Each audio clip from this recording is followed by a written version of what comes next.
A final toast, a roaring fire, and someone didn't survive the night. Welcome to Marple Mysteries. I'm your host, Harrington. Tell me, where are you watching from today? Let's uncover it. I wasn't even 2 sips into my second cup of coffee when the phone rang. That in itself wouldn't have been cause for concern. People call us all the time, mostly to waste our time.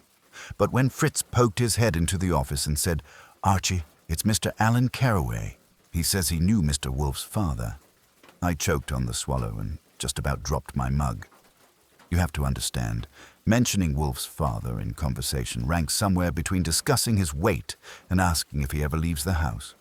In other words, you don't do it. So, naturally, I was intrigued. I gave Fritz the nod, picked up the phone, and let my voice settle into something smooth and just skeptical enough. "This is Archie Goodwin," I said. "Mr. Wolfe is currently indisposed, which is how he prefers to be. What's this about his father?" The voice on the other end was dry, old, and impatient. "Tell Mr. Wolfe that Alan Carraway wishes to meet. I'll be in town for 2 days. I have something of interest to him, a matter of heritage and perhaps danger." "Danger doesn't usually get us out of bed," I said. "But heritage, now that's spicy. What kind of matter?" "I'll discuss it only in person. I'll be at the Empire Regent, Suite 410, 4 o'clock. He hung up before I could add a quip. Rude, but efficient. I wrote the name down on Wolfe's thick cream stationery. He insists on it, even for notes he'll never read, and walked into the plant rooms, dodging a spray of mist and the pungent aroma of African violets. Wolfe didn't look up from his shelf of orchids. "You're aware it's not 4 o'clock, he said without moving. "I'm also aware that someone named Alan Carraway claims to have known your father and wants to meet you. Says it's about heritage." Wolfe didn't blink. His fingers continued adjusting a wire trellis around a stubborn Miltonia. "My father has been dead for 37 years. Alan Carraway was never his friend. But you know the name?" He grunted, which in Wolfe speak can mean anything from pass the mustard to prepare for war. "If he's lying," I said, "he's doing it with a pretty convincing tone. Wants to meet at 4, Suite 410 at the Regent. He shall come here." He said only in person. "He is impertinent," Wolfe said. Maybe. But he also sounded like a man with a reason to be. Wolfe looked up at that, just slightly, and gave me the glance he reserves for when something doesn't fit on the puzzle board. Not suspicion, not interest. A pause. A bookmark. "Very well," he said. "Invite him tomorrow, 11:30. No earlier." And not a minute passed. By 4 o'clock, I was at the Empire Regent anyway, just to see what sort of suite this Carraway was nesting in. The room smelled of oak polish and single malt. There was a fire roaring in the grate. Too early in the season for it, but rich old men with pasts love theatrical touches. Carraway himself was tall, gray-bearded, and wore a maroon ascot like he'd walked out of a silent film. He didn't offer me a drink, which I considered a minor crime, but he did nod toward the hearth with something like reverence. "That fire," he said, "is a ritual. I burn a letter every year on this date. Tonight will be the last." I didn't ask what letter or why. You learn in this business to let the weird come to you. It always does. "I will visit Mr. Wolfe," he said. "But he must understand. This is about more than family. It's about something left unfinished. Something someone else doesn't want finished." I gave him a smile that said I'd heard 100 of those and not believed 99. "You want to be more specific?" "In due time," he said. "For now. Tell him the toast is ready." "Toast?" He gestured to the untouched scotch beside the fire. "There will be a final one tonight. And then, perhaps, a reckoning." Back at the brownstone, Wolfe was elbow-deep in saucing squab for dinner, but I gave him the update. He said nothing for a while, then asked, "Was the fire real?" blazing. Did he burn anything? Not while I was there, just stared into it. He nodded once. This may be a waste of time, he said.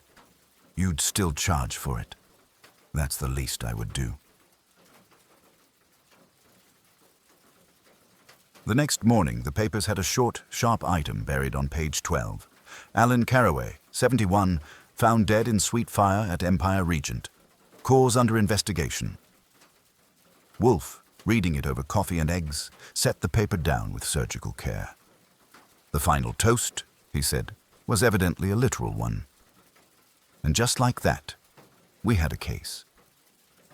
I was halfway through sorting out Carraway's timeline, based on little more than instinct, 2 matches from the fire grate, and a very smug note Wolfe had scribbled in the corner of his morning crossword, when the doorbell rang. Fritz was in the kitchen, and Wolfe was, naturally, planted in his chair, buried in Montaigne. So I did the honors.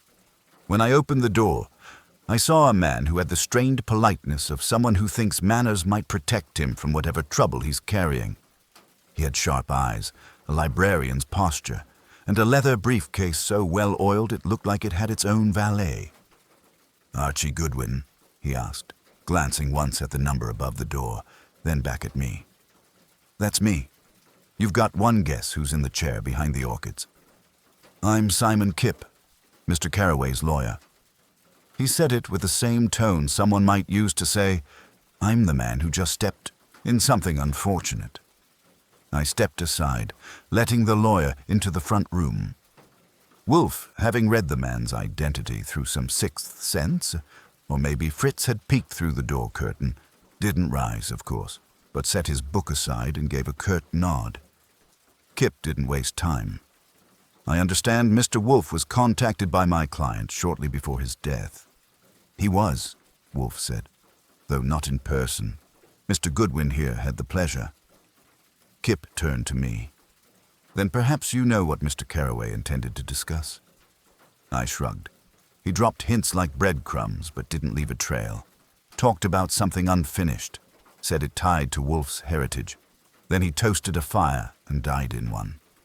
Wolfe's eyes narrowed a fraction, his version of a raised voice.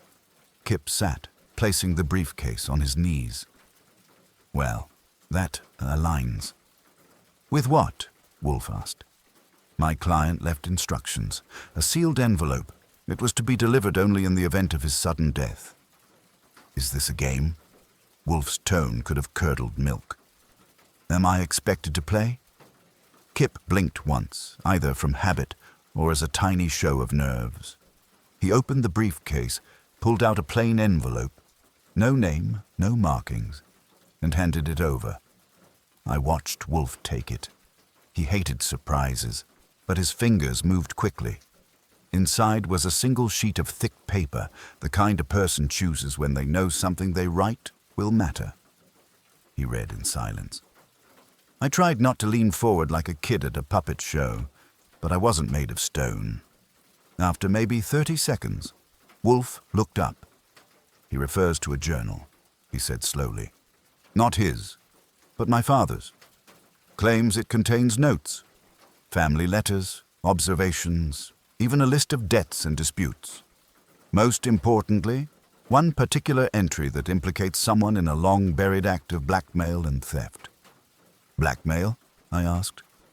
"Against your father." "Apparently. Carraway suggests the journal was stolen years ago.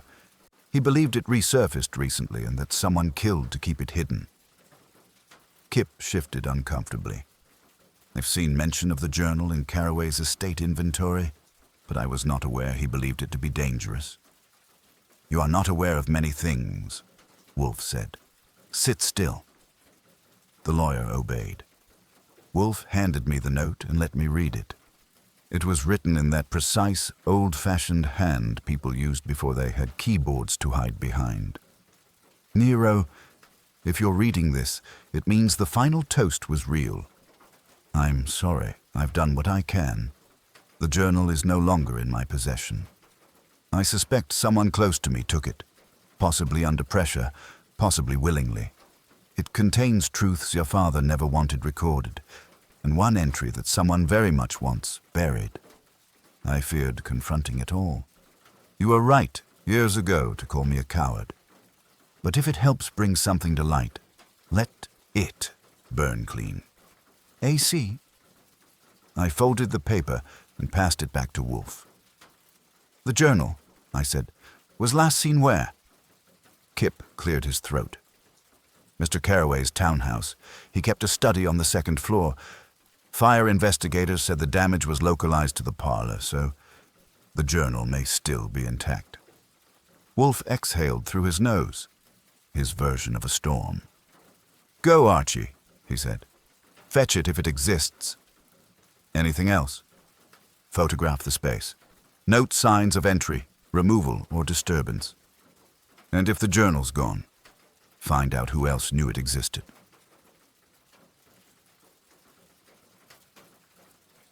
By 5 that evening, I was at Carraway's townhouse on the Upper East Side.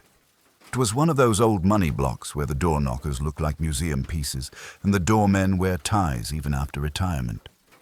A detective from the fire department was stationed out front. I flashed a card, dropped Wolfe's name, and got let through on fumes of reputation and charm. Inside, the house smelled faintly of smoke, lemon polish, and something older. Dusty paper, maybe. The fire had left the parlor scorched and blackened, but upstairs, the study looked untouched. It was a tight space, books stacked like fortresses on every shelf, blinds half drawn, a globe in the corner with cigar ash near the base. Someone had used this room the way you use a sanctuary, habitually, nervously, lovingly. The desk was locked, but Carraway wasn't the sort of man who used digital codes or biometrics. I found the key taped under the edge of the bookshelf. Classic. Inside were letters, photographs, and finally, wrapped in a silk handkerchief with his initials, an old leather-bound volume. The spine cracked like dry bark when I opened it. It wasn't neat. Whoever kept it had scribbled, crossed things out, circled names. But halfway through, I found the page Wolfe had likely been hoping for. September 3rd. Saw him again near the water tower. Same demand. I know what you took. His bluff grows tiresome. I will not yield. If he threatens Helen again, I will act. He forgets who owes who. I took photographs of the page, then closed the journal and tucked it under my arm. By the time I reached the front door, a woman was standing on the steps. She was around 40, trim and stylish in a tired sort of way, with eyes that looked like they'd stayed up late trying not to cry. You were with him yesterday, she said, not as a question. Alan Carraway? I asked. She nodded. I'm his niece, Marianne. I tilted my head. Then you might be the one person I need to talk to. I doubt that, she said. I think talking to me might just get you hurt. There was no emotion in it, just warning. She stepped aside and disappeared into the house before I could ask another word. I got back to the brownstone around 8. Wolfe was waiting, beer at hand, eyes shut but very much alert. You have it, he asked. I placed the journal gently on the desk like it was made of bone china. He didn't open it yet. Instead, he said, someone feared this record. Someone burned a man to silence it, and someone else, his eyes opened, is not yet done. I poured myself a drink and sat down, suddenly cold. Well, I said, if that toast was real, maybe the fire wasn't the only thing burning. Wolfe closed his eyes again. No, he murmured. Now we must see what else they set alight. Wolfe didn't speak for a full 5 minutes after I handed him the journal. He stared at it like it was a riddle wrapped in mildew and regret, then slid it closer and opened it with a kind of reverence usually reserved for Bismarck-era diplomacy or perfectly aged camembert. While he flipped through the pages, I briefed him on the study. No signs of forced entry, desk untouched, fire damage confined to the parlor. I told him about the woman on the front steps, too. Marianne Carraway, I said. His niece. She knew I'd been there, and she didn't look shocked about the fire. She looked tired, like she knew it was coming. "Did you invite her here?" She didn't exactly strike me as the afternoon tea type. "She may not be," Wolfe said, not looking up. "But she will come. Her type always does." "Which type is that?" "The one that knows something they shouldn't, and has no one left to tell it to." He kept turning the pages, pausing occasionally, eyes darting over what must have been some stiff family history, but didn't offer me a seat at the reading table just yet. So I sat across from him and waited, thinking about Carraway's words. If it helps bring something to light, let it burn clean, and wondering who else had read that line in a flickering room full of smoke. Then Wolfe stopped. "This," he said, tapping the edge of a page, "is the entry Carraway alluded to?" I leaned forward. It wasn't long. Just 4 lines. October 9th. She warned me again. "Helen said if I publish anything, the letters would surface." I told her I never wrote about the child. That was a lie. They're buried in the West box, under my mother's notes. If she ever finds them, she will know, and she will destroy him. "She?" I asked. "Helen?" "My mother," Wolfe said. "His second wife. Not mine." "Wait, are you telling me your father had a child besides you?" He didn't answer. Not directly. "Carraway knew of this," Wolfe said instead. "Which explains the journal and the fire." That's Wolfe for you. When he doesn't want to answer something personal, he skips right into strategy. I got up, poured myself a shot of bourbon, and waited for him to join me in the real world. "Wolfe," I said, "are we dealing with a family feud or a cold-blooded cover-up?" "They are not mutually exclusive," he replied, "but the latter is more urgent." "Because of the journal?" "No," he said, "because the journal is incomplete." He turned the page, showing me a ragged edge. It had been torn recently, and not by accident. Whoever did it knew what they were removing. "So someone else knows about the child," I said. "And what's worse, they know you might figure it out." "That is correct," Wolfe said. "And they burned a man alive to ensure I didn't." I sat back down. "So what's next?" "Call Saul?" "Not yet. First, we need to learn more about the niece. If she knew what was in here, or what was missing, she may know where the missing page went." He handed me the phone. "Find her."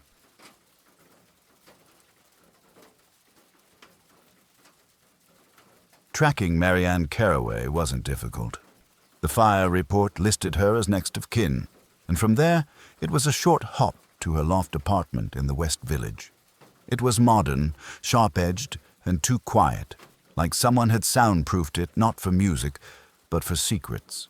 She answered in jeans and a white blouse, no makeup, and the same look she'd worn on the townhouse steps. Watchful, but not scared. "You found the journal," she said before I could open my mouth. I did. "Did he write about Helen?" "That depends," I said, "on what you already know."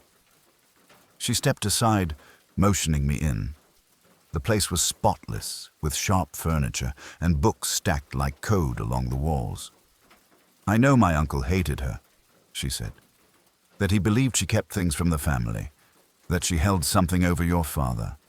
He told me once, years ago, that there was a child no one spoke about." "And did he say why?" "No," she said, "only that the child wasn't supposed to exist, that it was someone else's mistake and your father's burden." I whistled. "That's dramatic, even for high society skeletons." She walked to a cabinet, pulled out a single manila envelope and handed it to me. "I was supposed to give this to Mr. Wolfe," she said, "in case something happened to Alan." I opened it slowly. Inside was a photograph, black and white, faded at the corners. 2 men and a boy. One man looked like a younger Wolfe, broader in the shoulders, squinting into the sun. The other, older, wore a dark hat and a heavy wool coat. The boy stood between them, around 10 years old. He had Wolfe's eyes. "Do you know who the boy is?" I asked. She shook her head. "Only what my uncle told me. That if the wrong people knew he existed, the estate would collapse. That someone powerful, had a reason to bury it." "And the torn page?" I asked. "From the journal?" She hesitated. "I think he took it with him the night before the fire. He had a dinner meeting. Said it was with someone from the family." "Which family?" I asked. He didn't say. When I got back to the brownstone, I laid the photograph on Wolfe's desk. He didn't speak. He stared at the boy in the center, and for a moment I saw something I rarely catch. A flicker of age, not in his body, but in his memory. Then he looked up at me, and it was gone. "We will need Saul," he said. "And Fred. And possibly Mr. Kramer." "Kramer?" I asked. "That's escalating fast." "Whoever tore that page," Wolfe said, "will act again. They've seen the journal. They know I have it, and they know I will not stop." He closed the book. "Tomorrow," he said, "we bait a trap." "And what's the bait?" He looked at the photo again. "The truth," he said. "Old, ugly, and overdue." I didn't argue. I just poured another drink.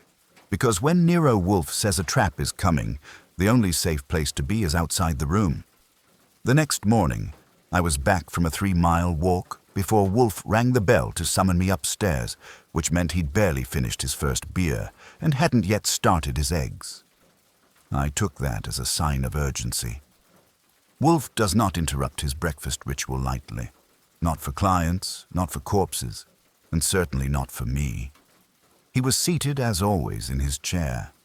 The journal was open beside him, but he wasn't reading. He was thinking, which is different. When Wolfe thinks, the room holds its breath. "I have telephoned Saul," he said. "He will begin with the Caraway estate records. Wills, trust distributions, names of those who stood to gain or lose from Alan Caraway's disclosures." "Smart," I said, sitting. "The fire may have been dramatic, but the motive's still plain old inheritance. Nothing motivates arson like a rewritten will." Wolfe nodded slightly. "You will accompany Fred to the Empire Regent. The fire inspector's report should now be available. I want photographs of the room. Also, speak with the night manager. Someone brought accelerant into that room. That is not the work of a grieving heir. It is deliberate sabotage." I jotted a note. "And if the page was taken before the fire?" "It was," Wolfe said. "Which means the arson was not meant to destroy the journal, but to silence Caraway himself." He didn't need to add that the difference mattered. Fred Durkin met me outside the Empire Regent, leaning against a lamp post in a tan coat that did him no favors, and holding a cigarette like it owed him money. He nodded once, and we walked in. The fire inspector's office gave us access without much fuss. Turns out, Wolfe's name still carries a certain gravity among people who get called to explain bad things to the city. The room was worse than I'd imagined. Not just charred. It was gutted, walls blistered, furniture caved in like a jaw knocked out of socket. But oddly, the fire had been tightly focused. The ignition point was confirmed. The hearth. The Scotch Caraway poured. Untouched. The logs. Unburned. But a bundle of old papers beside the grate had gone up like kindling, and from there, flames had licked across the floor, climbed the drapes, and made a run for the ceiling. Fred and I stood in silence for a long moment. "Doesn't make sense," he muttered. "If the guy was sitting here, the fire wouldn't have taken him from behind." "Exactly," I said. "They waited until he was asleep or drugged. Then they lit the edge and let it creep. He never woke up." "Then that wasn't a fire," Fred said grimly. "That was an execution." We photographed the scene, asked questions, and reviewed the security logs. The night manager was a prissy little man who made it clear he wasn't used to explaining himself to anyone who didn't wear a badge or a bow tie. "No visitors on record after 9:30, he said. "No kitchen deliveries. No maids. Mr. Carraway requested privacy.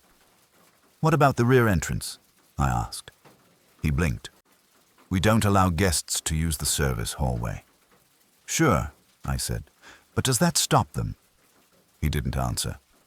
Back at the brownstone, Wolfe had moved to the dining room, where Fritz was polishing silver and pretending not to eavesdrop. Saul was already seated at the far end of the table, flipping through a document folder with the quiet efficiency of a man who enjoys paperwork a little too much. Wolfe gestured for us to sit. Report, he said. Fred gave the rundown. I filled in the gaps. Saul tapped his folder. There are 3 beneficiaries listed in Carraway's primary trust. His niece, Marianne, a cousin in Vermont, retired dentist, and a charitable foundation in his late wife's name. Which foundation? Wolfe asked. Helena Carraway Literacy Trust, Saul said. But it's been inactive since 2019. No board meetings, no public filings, no charitable activity. Looks like a shell. Wolfe's nostrils flared. A shell for what?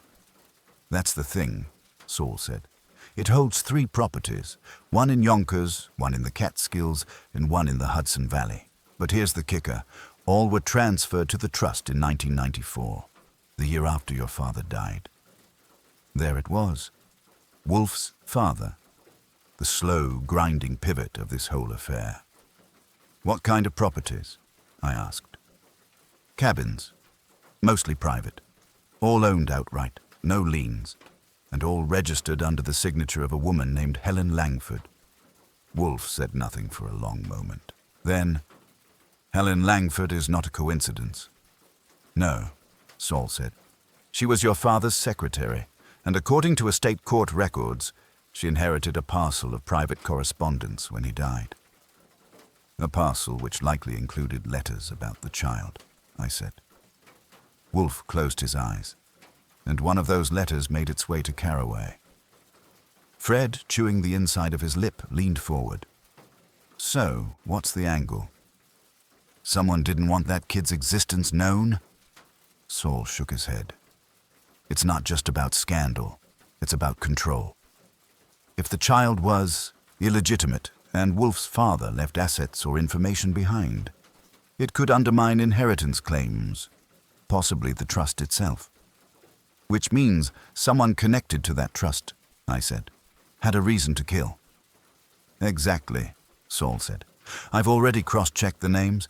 There's one person listed as a trustee and legal proxy on all 3 properties. Only one. Her name is Serena Hall. Wolfe opened his eyes. Find her, he said. I found her. Serena Hall lived in a clean white house in Tarrytown, with vines curling up the porch columns and a hand-painted sign that read, "Please do not knock unless invited." So naturally, I knocked. She was in her 60s, dressed in linen, and had a voice like smoke curling from a fireplace that never quite dies. When I said Carraway's name, she didn't flinch. When I said Nero Wolfe's, she did. I told him once, she said, that digging into the past only makes the present bleed. Well, I said, we're already bleeding, so how about a bandage? She invited me in, grudgingly. The inside of the house smelled like lavender and stale paper. On one wall was a framed photo of Wolfe's father, Augustus Wolfe, the man I'd never met but could recognize from resemblance alone. Next to him stood Helen Langford and a boy. He looks like Wolfe, I said. He is Wolfe, she whispered. Or part of him. I need a name, she shook her head. It won't matter. He changed it, left the country. Helen sent him away. The letters were a fail-safe, a confession but sealed in silence. Only Alan ever read them. And now Alan's dead, she nodded. I didn't kill him, she said. But someone who feared what Alan knew did, and if you keep pressing, that someone will come for you too. I've had worse, I said, rising. Before I left, she handed me a letter, yellowed, sealed in wax. Give it to Wolfe, she said. Tell him, His father wasn't the monster he remembers. When I returned to the brownstone, the place felt unusually still. Even Fritz was quiet. Wolfe sat in the office, hands folded, the journal closed beside him. I handed him the letter. He didn't open it. Not yet. Instead, he looked up at me with an expression I couldn't name. "Tomorrow," he said, "we invite them all." "All?" "Everyone with a stake in the trust. Marianne, the cousin, the board representative for the Helena Trust, and Serena Hall." He tapped the journal once. "The time for shadows has passed." Then, softly, almost to himself, "I will give them the final toast." It was just after 11 the next morning when the brownstone saw more visitors than it had in months. The front hall had that peculiar echo that only comes from unfamiliar shoes on familiar floors. Fritz, who disapproved of most interruptions but had resigned himself to the nature of this one, offered guests a choice of coffee or water. Nobody asked for anything else. The air was too tight for comfort. Wolfe remained in the office, as he always did when orchestrating these gatherings. He hadn't opened the sealed letter Serena Hall had given me. Not yet. It sat beside him on the edge of his desk, waiting like a last card in a hand he hadn't finished playing. Marianne Carraway arrived first, dressed in charcoal gray and silence. Her eyes darted once toward the journal on Wolfe's desk, then away again. She said nothing. Wolfe didn't acknowledge her beyond the tiniest incline of his head. Then came the cousin, Richard Beam. He was red-faced, overdressed, and sweating as though he thought the temperature of justice might rise suddenly and consume him. He had the look of someone who had never read a will but had opinions about every line. The third visitor was a legal proxy for the Helena Carraway Literacy Trust, a sharp-eyed woman named Eileen Dorn, whose posture announced that she'd once won a courtroom argument by blinking less than the opposing counsel. She carried a tablet and a thin briefcase and didn't sit until Wolfe told her to. The last was Serena Hall. She entered with quiet steps and a scarf wrapped around her neck like it might defend her from ghosts. She didn't greet anyone, didn't smile. She looked at Wolfe with something that might have been sorrow or might have been fatigue worn down into resignation. I closed the door. Wolfe looked at them each in turn, his gaze a kind of intellectual thermometer. He waited until the room had settled into the hush of dread and potential. And then he spoke. "You are here because Alan Carraway is dead." That got no response, not even a blink. So he continued. Mr. Carraway believed correctly that the contents of a journal once kept by my father would lead to his death. The question before us is, who insured it? Beam shifted. Dorn cleared her throat but said nothing. Serena kept her eyes down. Marianne, to her credit, met Wolfe's gaze without flinching. "Alan Carraway," Wolfe said, "was not a sentimental man. His interest in my father's affairs was not rooted in nostalgia. It was transactional. He knew of a journal.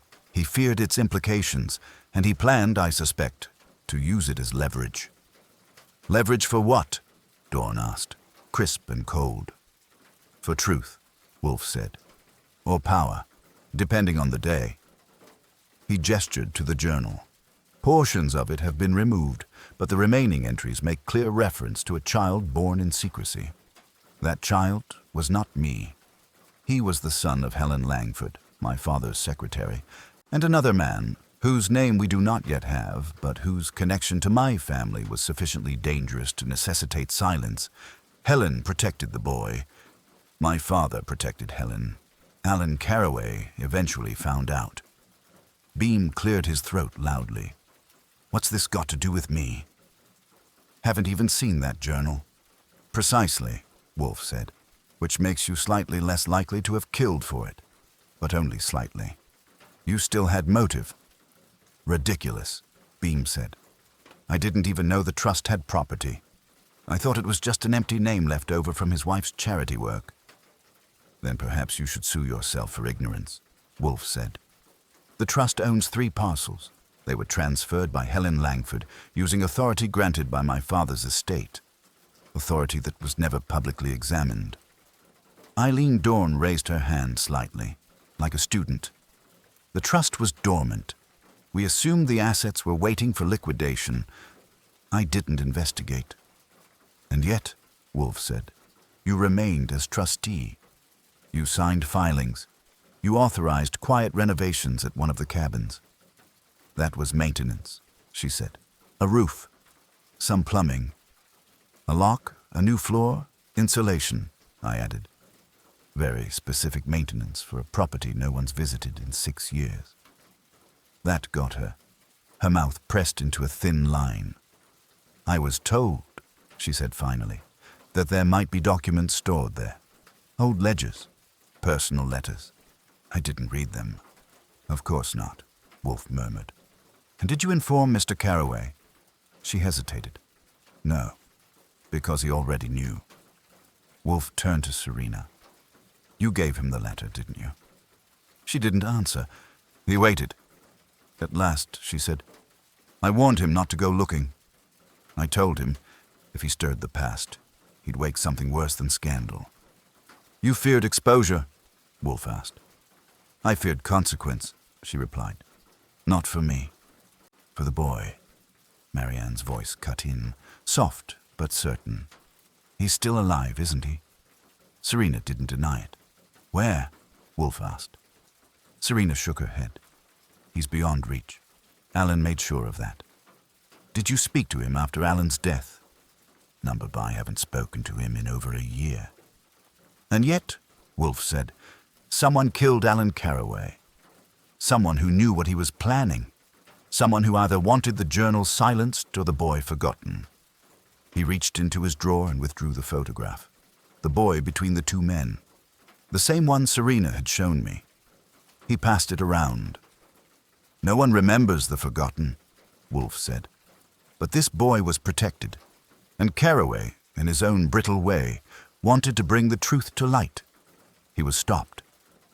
There was silence, thick and raw. Then Marianne spoke again. Why now?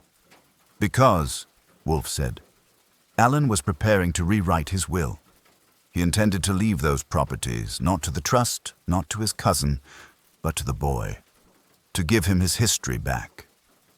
Dorn's face drained of color. Beams went redder. He never told me that, Dorn said. He told his lawyer, Wolfe replied. And I suspect someone intercepted that information. He turned to me. Archie. I nodded.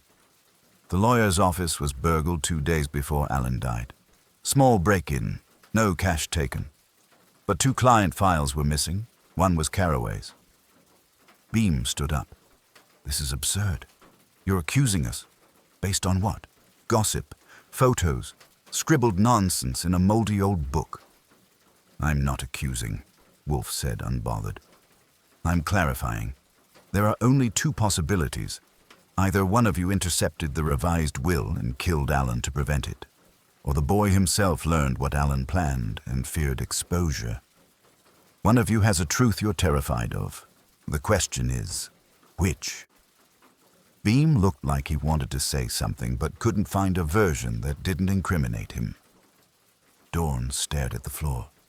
Serena's fingers were locked tightly in her lap. Marianne, however, spoke once more.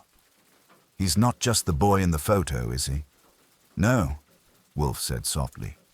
He is my half-brother. And you don't want to find him? Wolfe looked at the sealed letter, still unopened beside him. I intend to, he said, but not with a threat chasing him. There was a long pause. Then Wolfe stood, a rare gesture. This meeting is over, he said, but I will call for you again. One of you has blood on your hands, and I am prepared to name which. They filed out slowly, one by one. No one met each other's eyes. When the door closed behind them, I let out the breath I'd been holding. Well, I said. That went well. Wolfe sat, finally picking up the letter. Archie, he said, There is only one way forward now. What's that? We force a confession. Then carefully, he broke the wax seal. The wax cracked with a soft pop, the seal giving way like old breath held too long. Wolfe unfolded the letter slowly, his thick fingers careful not to crease its edges. For all his disdain for sentiment, he treated this with the reverence of a man turning over the final page of a book he once swore he'd never read. I stood across from him, silent, watching as his eyes moved line by line. He didn't speak, didn't react. Not with his face, not with his hands. Just read. And when he finished, he folded the letter back over, returned it to the envelope, and slid it into the drawer beside the journal. He sat still for a long moment, then spoke without looking up.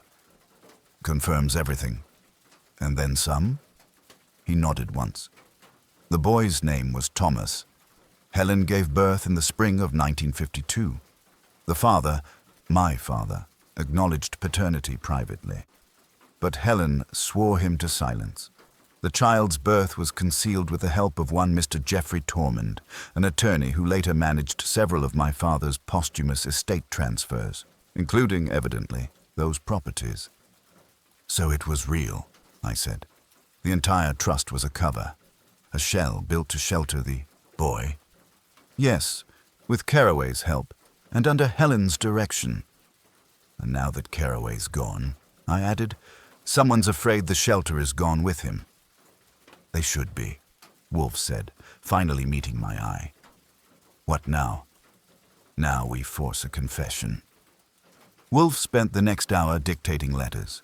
One to Inspector Kramer, one to Saul, and one to a small law office in Vermont. He instructed me to personally hand-deliver the letter to Beam's cousin, ostensibly to discuss a matter of inheritance, but actually to test his ignorance. The man may be a fool, Wolfe said, but fools make excellent thermometers. They react immediately when pressure rises. I left the brownstone by early afternoon and drove north in a rented sedan. The air was damp and smelled of wet leaves. The drive was long enough to think, but not long enough to resolve anything. I didn't trust Beam's cousin, but I trusted the timing less. Everyone involved was too nervous, too quiet. They weren't hoping Wolfe would stop. They were waiting to see what he would do next. When I arrived at the small clapboard house outside Middlebury, I found Lyle Beam on his porch with a paper cup of coffee and a paperback Western. He didn't look surprised to see me. That meant someone had warned him I might come. "You're the guy with the questions," he said, not rising. "I'm the guy with the delivery," I said. "From Mr. Wolfe." He took the letter, opened it slowly, and read while keeping one eye on me like a man trying to cross a river without getting his boots wet. When he finished, he folded the letter carefully and placed it in the pocket of his vest. "I didn't know anything about a journal," he said. "Still don't. But that lawyer, Carraway, he called me 6 months ago, asked about family bloodlines. I thought it was some genealogy hobby." "Did he mention Thomas?" "Number just asked if I knew why Augustus Wolfe changed his will in '93. I told him I didn't even know he had a will. But now you do." "Now I do." He looked away. "He's your brother, huh?" "Half," I said. "More his than mine." He nodded. "I ain't part of this," he said. "I never was. But whoever killed Alan, they're not done, are they?" "No," I said. "They're not." When I got back to New York the next morning, Wolfe had already prepared the final maneuver. He'd summoned all 4 suspects again, not to confront them, not yet, but to corner them in time. "The house will be sealed," he told me. "No interruptions. You will remain in the room." "That serious?" "That necessary." At precisely 3 o'clock they arrived, one by one, each more visibly strained than the last. Beam had stopped bothering to hide his nerves. His collar was loose and unbuttoned, and he avoided everyone's gaze. Dawn looked like she hadn't slept. Her hair was pinned tighter, her mouth thinner. Serena Hall entered last, quiet, composed, but paler than I remembered. Marianne was already seated by then. She hadn't spoken a word. Just watched Wolfe as though trying to anticipate the end of a long book she wasn't sure she wanted to finish. Wolfe waited until they were settled. "This will be brief," he said, "and conclusive." He gestured to the journal. "This document is incomplete, but what remains is sufficient to establish motive. It reveals a concealed birth, a covert trust, and a network of protective actions carried out over 30 years. Those actions were sustained through silence. Alan Carraway sought to end that silence. For doing so, he was murdered." Dawn stirred, but Wolfe held up a hand. "You will not speak. Not yet." He turned to Serena. "You confirmed to me that the boy, Thomas, was sent abroad, that he changed his name, that he has not returned. Yet someone feared that Alan's actions might bring him back." Serena nodded once. "And someone tore a page from this journal," Wolfe continued, "a page which, based on context, likely named Thomas's adoptive family. That act was both strategic and cowardly." He turned his gaze to Beam. "Your cousin was a fool, Mr. Beam, but you are not. You may be vulgar, selfish, and short-sighted, but you are not a killer." Beam opened his mouth, then closed it. Wolfe shifted to Dawn.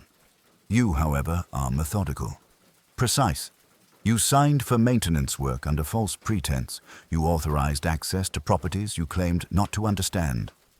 You were the only one who stood between Carraway's revisions and their registration with the state.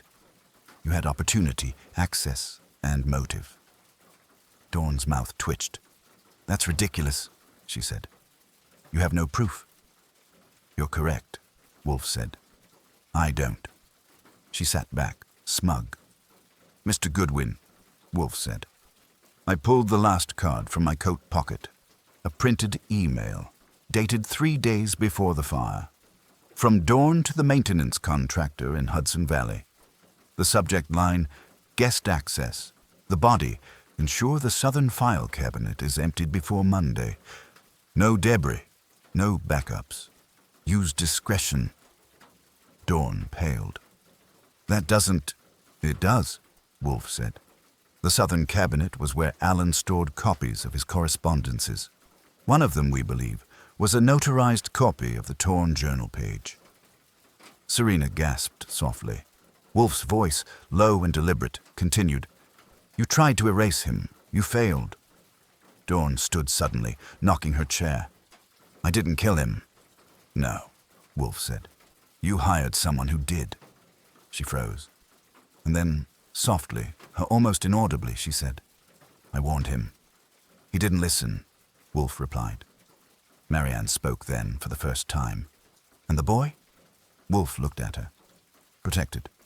For now." "I want to find him," she said. "You may," Wolfe said. "When it is safe. When the law has spoken." Dawn said nothing. Beam sat hunched, hands shaking. Serena reached into her coat and handed Wolfe one last envelope. "Give it to him," she said. Wolfe took it. "I will." They filed out again, slower this time. Quiet, dismantled. When they were gone, I turned to Wolfe. "You knew it was Dawn the moment she walked in, didn't you?" "No," Wolfe said. "But I knew she wanted it to be forgotten more than anyone else." He opened Serena's envelope. Inside was a photograph. Newer, a man in his 40s, smiling faintly, seated at a bench beneath olive trees. On the back, a single line. "He remembers the violets." Wolfe closed the envelope, slid it into the drawer with the letter and the journal, and reached for his beer. "Dinner, Fritz," he called out, "and no pork." Then he looked at me. "You see, Archie? Even in flame, the past refuses to stay dead." Wolfe rarely lingered over a solved case. Once the last card had been turned, the killer exposed and the moral accounted for, he typically shelved the matter like one of his orchids clipped and catalogued. But this time, he didn't close the drawer. The envelope with the photograph stayed where it was, just inside the lip of the oak desk. He didn't look at it, but he also didn't put it away. That told me this wasn't done. Not for him. Dinner that night was unusually quiet. Fritz served guinea hen in cream sauce with green asparagus and fried potatoes. Wolfe praised the texture of the sauce with his usual precision, then returned to silence. I tried to get him to complain about Beam's cologne or Dawn's syntax, but he was somewhere else. I didn't press. When Wolfe retreated inward, poking him only made him dig deeper. After dinner, we returned to the office. I poured myself a bourbon. Wolfe remained in his chair, hands clasped over his belly, eyes on the fire. She was ready to confess, I said. Dawn. We could have had her in handcuffs by now if you'd pushed harder. She will be, Wolfe said. Kramer called just before dinner. He's already issued the warrant. Then why the long face? He reached out, picked up the photograph of Thomas, and held it for a moment. This man, he said, lived 40 years with only half his name, and now, because one man tried to make it whole, he may never feel safe again. You think he's still in danger? I think people who have built their lives on omission rarely accept exposure as quietly as Dawn did. She'll speak, yes, but the others, Beam, the ones who benefited without knowing why, they may seek a way to rebury it. Then what do you want to do? Protect him. I raised an eyebrow. You want to fly to Greece and knock on his door? Wolfe grunted. Don't be absurd. Then what? He didn't answer immediately. Then, softly, he must decide for himself. The phone rang just after 9. Wolfe didn't move, so I answered. Archie Goodwin. This is Saul, came the low, firm voice. We've got a problem. Saul didn't use words like problem unless someone had lost something vital, like a pulse. Talk. Dawn's car was found outside the city, parked on a bridge over the Hudson. Door open, engine off, no sign of her. I straightened. She run. Number left her phone, her purse, even her briefcase. No tracks leading away. I glanced at Wolfe. Dead. Maybe. No body found. But she's gone. When I hung up, Wolfe's expression didn't change, but his voice dropped half an octave. Convenient, he said. You think she was silenced? I think she knew something she hadn't said yet. About Thomas? About Carraway's killer. You don't think it was her? She orchestrated the cover-up. That much is clear. But the fire, the timing, the clean execution of it. Number, she was the mind, not the match. I walked over to the side table and poured a second glass. So who was the match? Wolfe looked at me sharply. You remember the envelope Serena gave me? Sure, the photo. There was another slip of paper inside. I blinked. You didn't say. I hadn't read it until tonight. He opened the drawer, withdrew the envelope, and passed me a folded square of aged paper. I opened it carefully. A name? 2 words. Nothing else. Edgar Reeves. I looked up. Who is he? Wolfe closed his eyes. Alan Carraway's former assistant. Dismissed in 2007 for misappropriation of funds. No charges filed. He disappeared after that. Until last year, when he resurfaced under a new name as property manager for the Helena Trust's Hudson Valley parcel. That's the cabin. Yes. And you didn't mention him before. Why? Because I needed to confirm that he existed, and that he hadn't died. He hadn't. I sat, the bourbon forgotten in my hand. So Dawn hires this Reeves, or whatever name he's using now, to clean up the file cabinet. He finds out about Thomas and realizes someone's planning to rewrite the whole history. And acts, Wolfe finished. Carraway dies. Dawn thinks she's done, but Reeves kept a piece, maybe the torn page, maybe something else. And now Dawn's gone. Wolfe's silence was all the answer I needed. I stood. You want me to find him? No, Wolfe said. I want us to find him. That stopped me cold. You want to leave the brownstone? He looked mildly offended. Of course not. You will go. But this time I will be listening. you will wear the transmitter. I blinked again. You haven't asked me to wear that thing in 6 years. This warrants it. Because? Wolfe's voice dropped. Because Reeves won't run. He'll fight. 2 hours later, I was back in the car, headed north, again armed with a photo, a name, and Wolfe's voice in my ear through a hidden earpiece. Saul had traced Reeves, now going by Eric Reed, to a private cottage tucked down a long gravel path near the Catskill border. The trees hung low, and the mist rolled across the windshield like bad memory. I pulled up just shy of the gate and walked the last 50 yards. The cottage was dark, but smoke curled from the chimney. I knocked. It took a full minute before the door opened. He was lean, pale, with sunken cheeks and the faintest scent of cigar smoke. His eyes darted once to my shoes, then to my coat pocket, then back up. Yes? Eric Reed, I asked. Or should I say Edgar Reeves? His face tightened. Who's asking?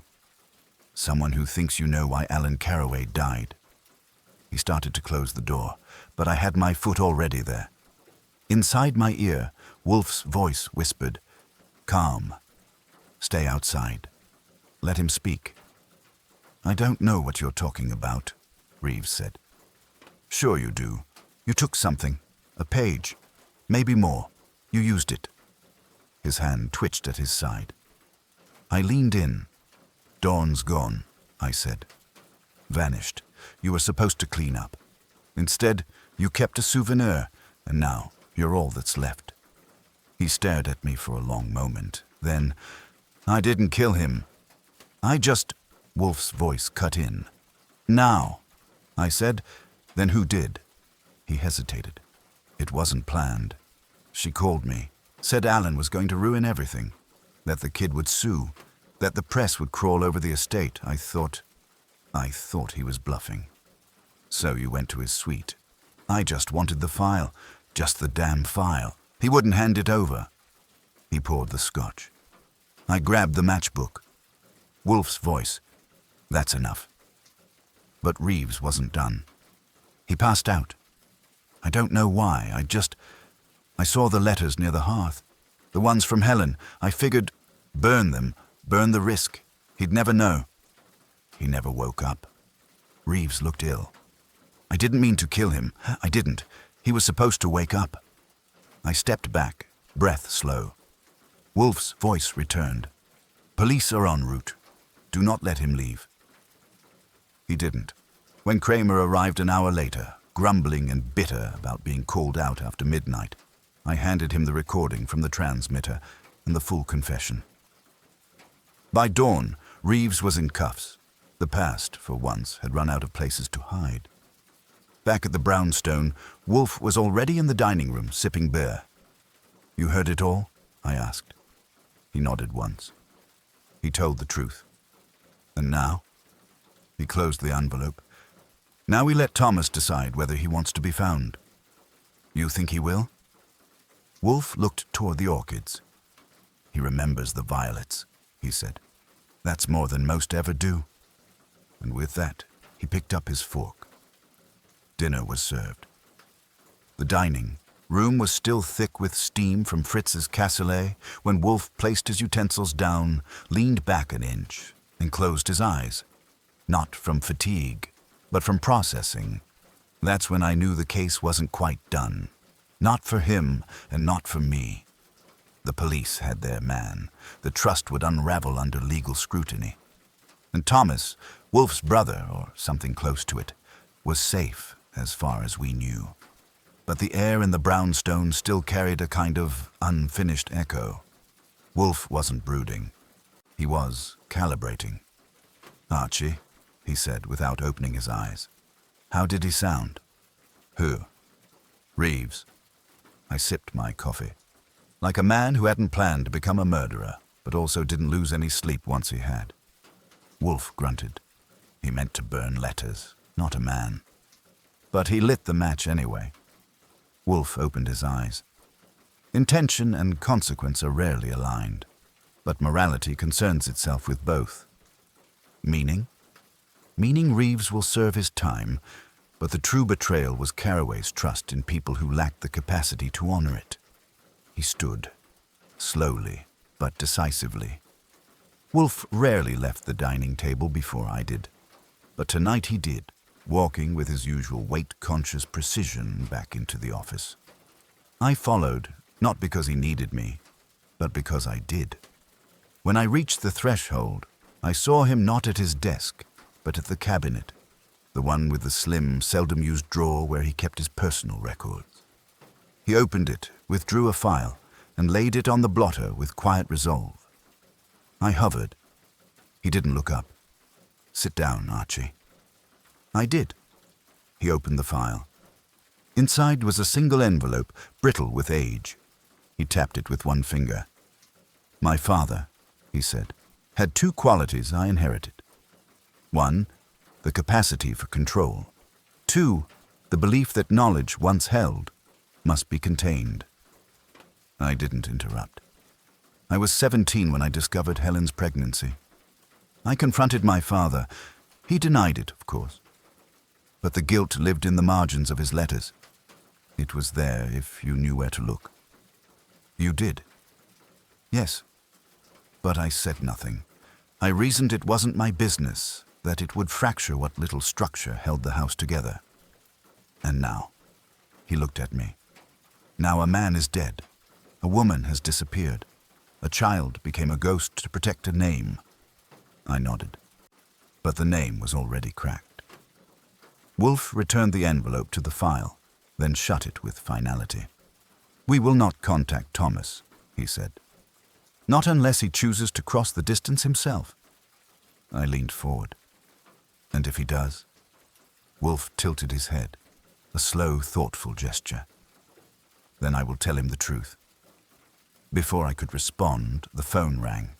I answered, expecting Kramer, but it wasn't. "This is Marianne Carraway," the voice said, breath shallow but clear. I straightened.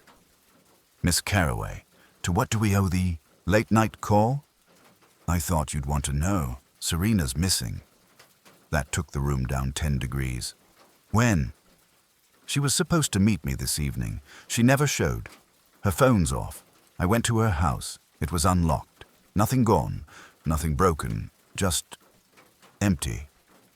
I kept my voice steady. "Call the police?" "Of course. But they think she walked out on her own. No signs of struggle."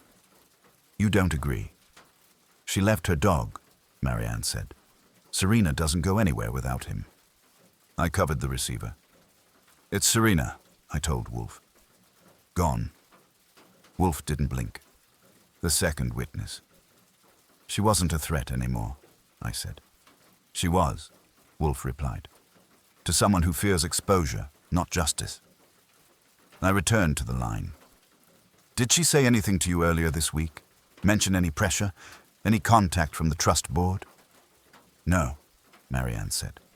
"But she told me she had something else to give Wolfe. A final envelope. She said it could wait." I froze. She said that. She did, but now it might be too late. After I hung up, Wolfe motioned for me to sit again. He was staring at the far wall, where the old world map hangs, a gift from a client long ago, faded around the edges. "She had something left," he murmured.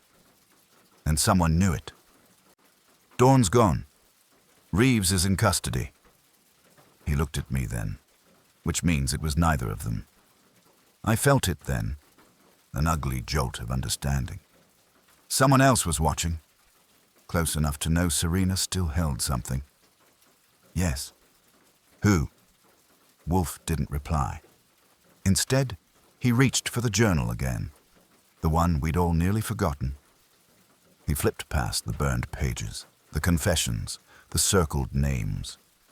Then he pointed to a footnote in the margin, a notation in faded ink, half-finished.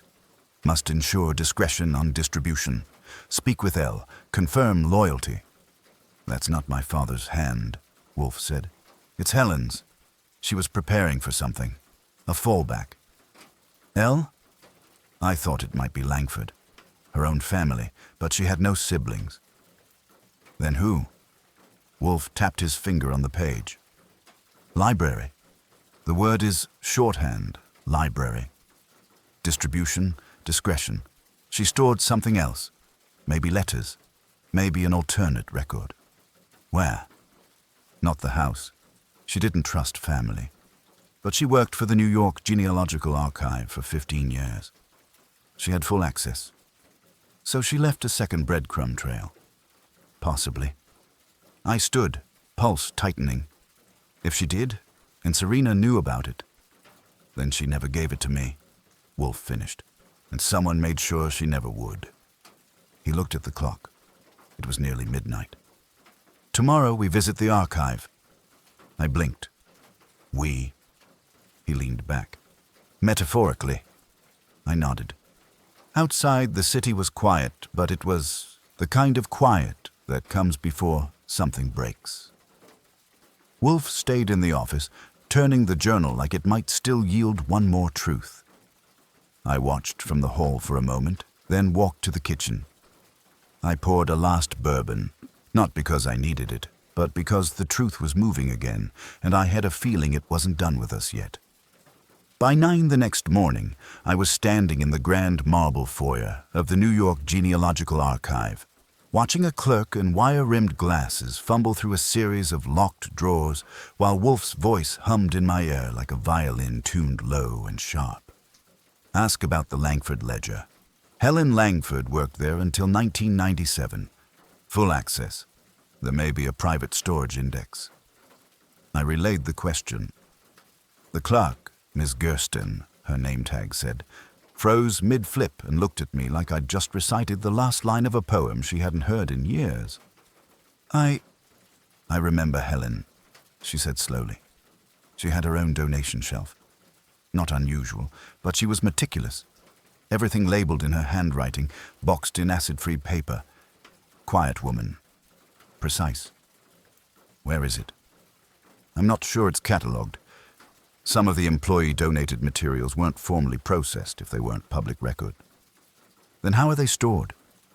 Gersten straightened and motioned to a far alcove behind the reference desks.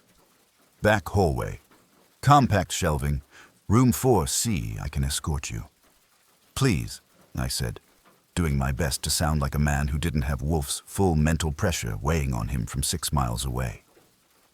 Room 4C was cold and dimly lit. It smelled like parchment and forgotten lawsuits. Rows of steel shelves ran floor to ceiling, each labeled with sharp dates and initials. Gersten led me halfway down the second aisle, stopped and pointed.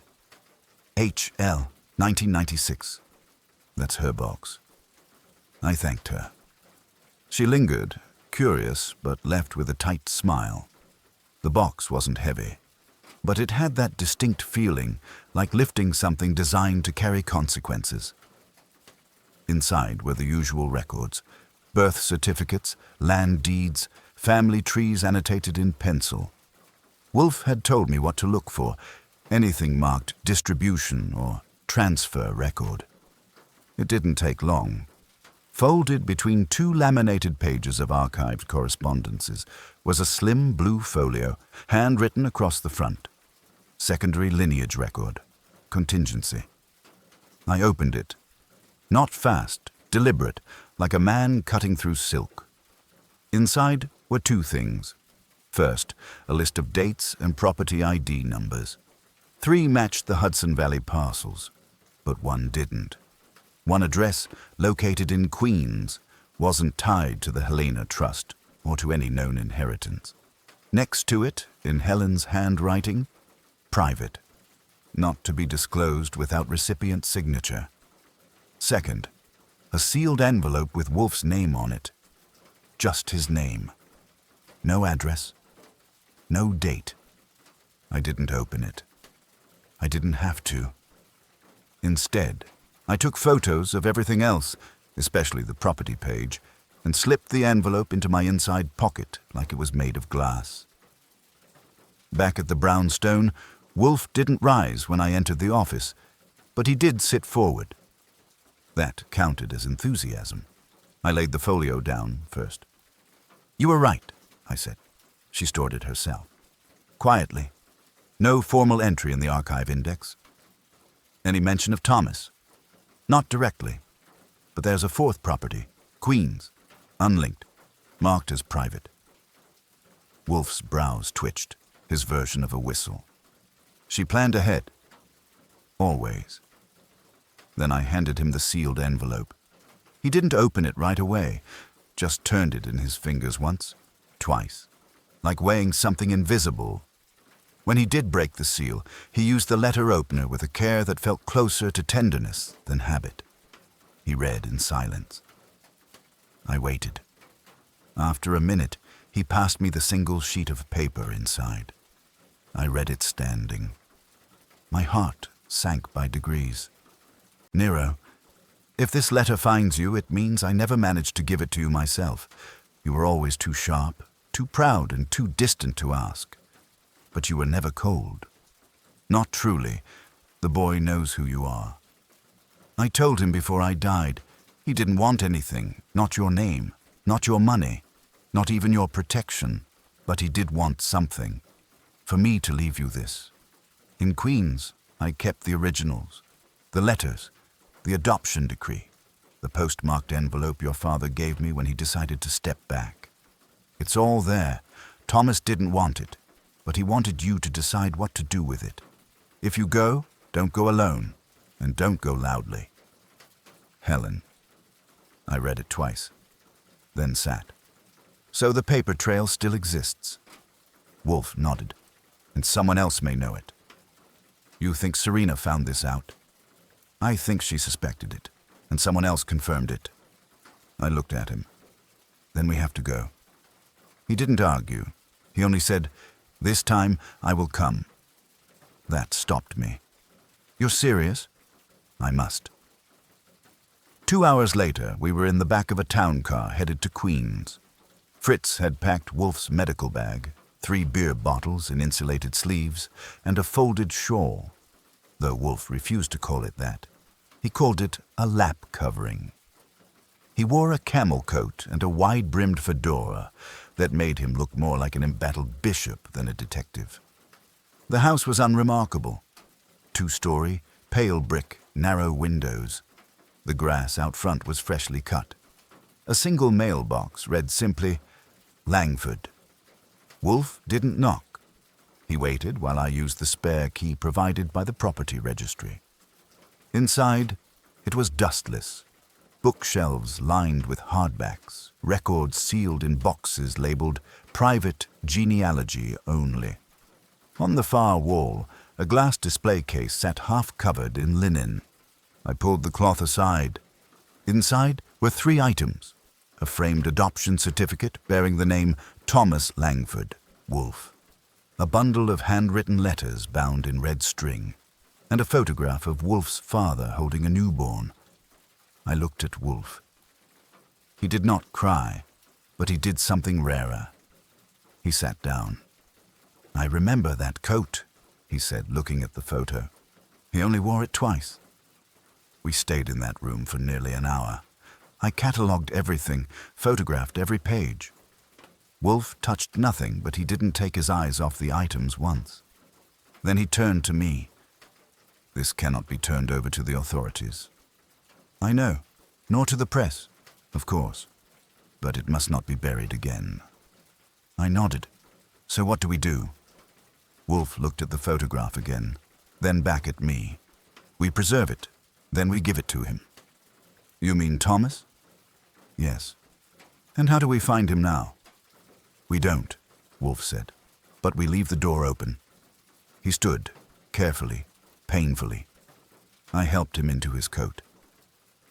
As we exited, I locked the door behind us, then slipped the original adoption paper into an archival envelope. I handed it to Wolfe.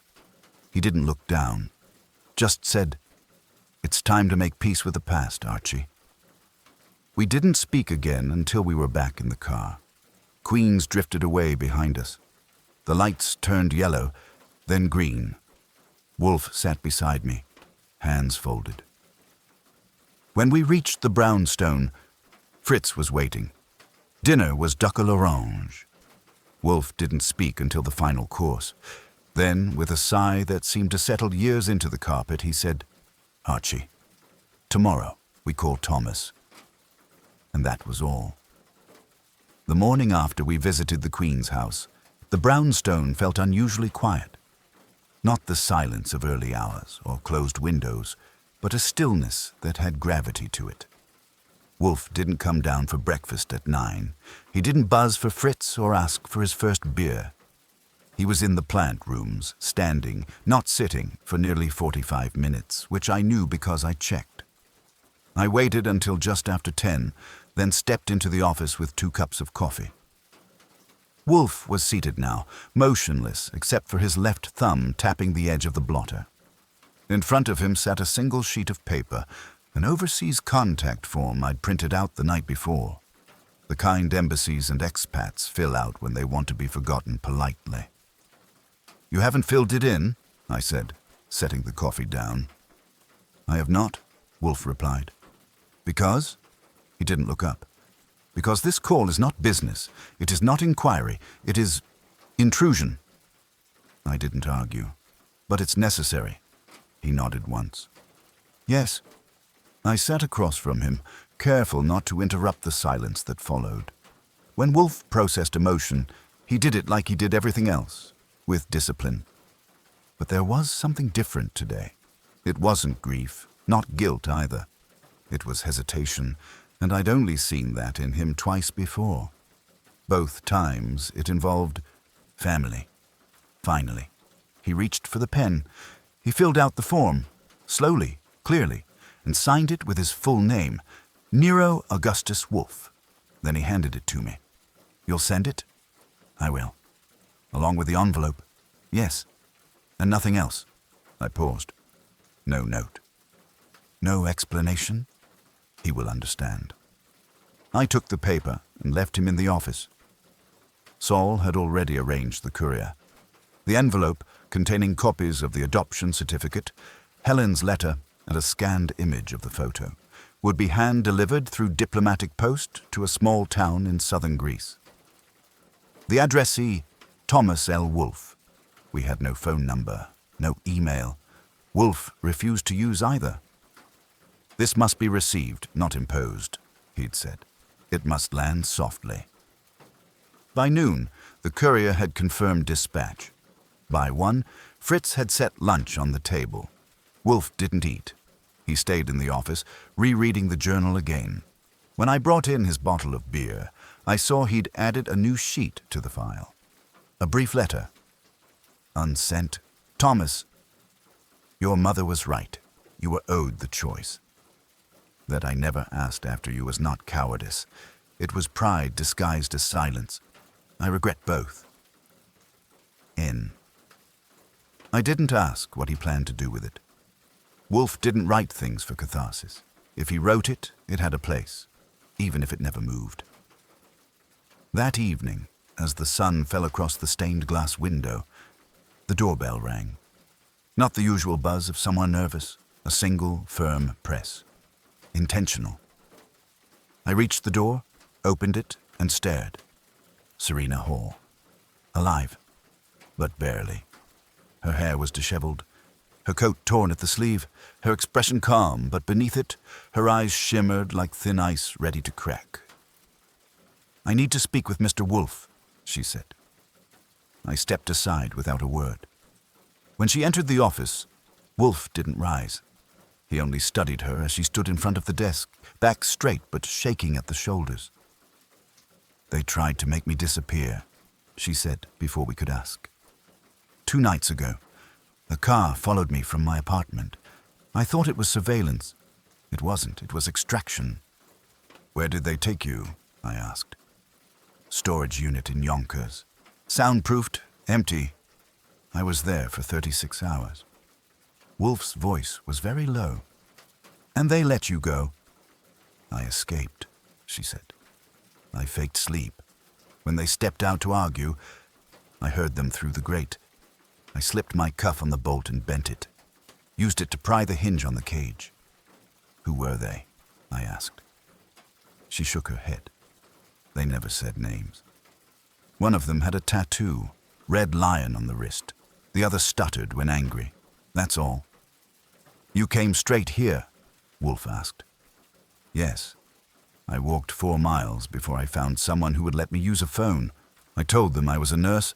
I didn't know who else to trust. You were followed? I asked. I don't think so. Wolfe glanced at me. Saul. I was already dialing.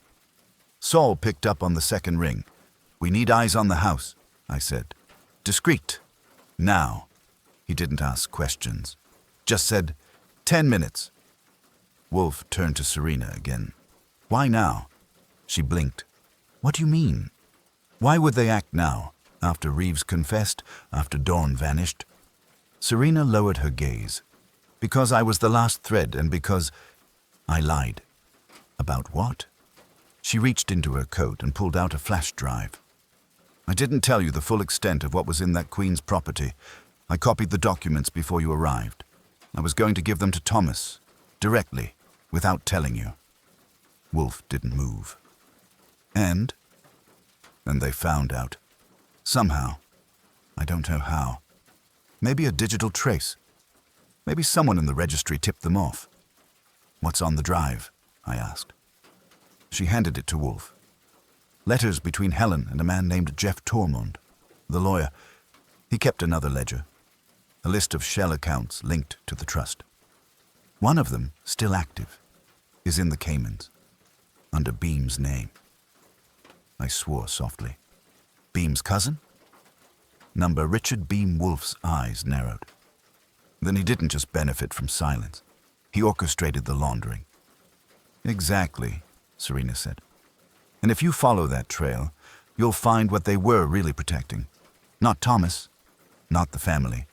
The money always, I said. Wolfe stood. I froze. I hadn't seen him rise twice in a day in years. This ends now, he said. I looked at him. What's the move? Archie, he said. Call Kramer. You want him here? Number Y want him at Beam's apartment. With a subpoena, he handed me the flash drive. He'll understand once he sees this. As I left the room, Wolfe turned to Serena. You will stay here tonight, he said. You'll be safe. Her voice broke then, just slightly. I should have come sooner. Yes, Wolfe said. But now we'll do. An hour later, Kramer called. They raided Beam's condo, found ledgers, password keys. One of the accounts has Wolfe's father's estate name on it, but Richard Beam's as the executor. So? I asked. So he's done, Kramer said. He's not talking yet. But he's shaking, and when he does talk, he'll bury half the board. Wolfe listened to the report with no visible reaction. When I relayed it, he just nodded once and closed the file on his desk. The body is gone, he said. Which body? Dawn's. He'll lead them to it. I paused. You knew? I suspected. He wouldn't leave her alive. Not with her record. Not when the tide was shifting. I sat again. Tired. So that's it. Wolfe looked up, and for the first time since the letter, he smiled. It was small, but it was there. No, he said. Now, we wait for Thomas. And for once, I didn't doubt he would come. That Saturday evening, just after 6, the sun settled low behind the brownstone's tall west-facing windows. Fritz was preparing a roast chicken with herbed stuffing, and the scent curled through the halls like a signal of closure. Wolfe was seated, of course, in his chair, motionless but watchful. He hadn't said much all day, not since Kramer's final call came through that morning. Richard Beam had broken at dawn. Confession, 2 bank ledgers, and a rough sketch of the Yonkers storage unit that led police to Serena's discarded coat and the GPS tag still sewn into the collar. Dawn's body was buried nearby, wrapped in tarp, placed carefully, almost reverently. A cleanup job meant to look impulsive. It didn't. Kramer had said only one thing after the case wrapped. This one had rot in every floorboard. Glad you smoked it out. Wolfe hadn't answered. Not because he didn't appreciate the credit. but because the rot had gone deeper than law. We were halfway through dinner when the knock came. A single knock. Not urgent, not hesitant, not loud. Fritz paused at the kitchen archway, awaiting Wolfe's nod. He received it. I stood and opened the door. He was taller than the photo, mid-40s, thick dark hair streaked at the temples, same jaw, same wary eyes. He wore a tan travel coat and carried no bag. His shoes were dusty.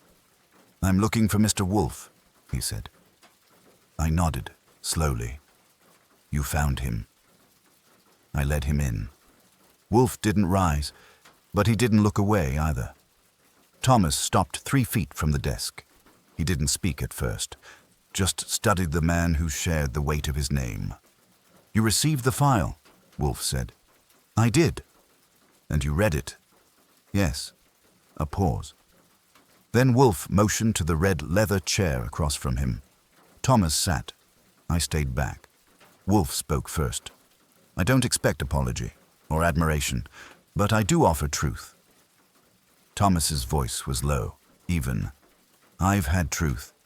From Helen, from Alan. But this is the first time I've heard it without shame." Wolfe nodded once. "You're owed it without condition." Thomas leaned forward, lacing his fingers. "Why didn't you come find me?" Wolfe's gaze didn't waver. "Because I feared the story I'd inherited would become the story you'd be forced to live, and because I believed silence was a kind of protection." "Was it?" "No." Thomas leaned back. "And now?" Wolfe let out a long breath. "Now you decide what to do with the name. Keep it, discard it, attach it to history, or carve your own. I will not follow." Thomas smiled faintly. "You sound like her." She was wiser than I ever admitted. The silence that followed wasn't heavy. It was full, weighted with things understood rather than said. Then Wolfe gestured toward the journal, now sealed in its archive box. "If you choose," he said, "you may read it. All of it. The page is restored.